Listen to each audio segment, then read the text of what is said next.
இப்போ for example வந்து ரிஷப லக்னத்துக்கு பார்த்தீங்கன்னா லக்னாதிபதி வந்து உச்சமாக இருக்காருங்க. 11ஆம் இடத்துல லக்னாதிபதி உச்சம். குரு வந்து 5வது இடத்துல இருக்கார். 5வது இடத்துல இருந்து லக்னாதிபதியை பார்க்குறாரு. இதை நீங்கள் நல்லா கவனிச்சிங்க அப்படின்னா குரு வந்து லக்னத்துக்கு பாவராக வருவார். லக்னத்துக்கு சுபர் கிடையாது. 1, 5, 9 தான் லக்ன சுபர். அப்போ ரிஷப லக்னத்துக்கு குரு பாவர். அவர் இருக்கக்கூடிய இடமும் வந்து பகை வீடு.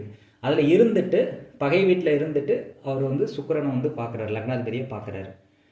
குரு வந்து மாரகாதிபதியாக இருந்து சுக்கிரனை பார்க்குறாரு. இன்னொரு மாரகாதிபதினு சொல்லக்கூடிய சந்திரனும் வந்து லக்னாதிபதி கூட சேர்ந்துருக்குது.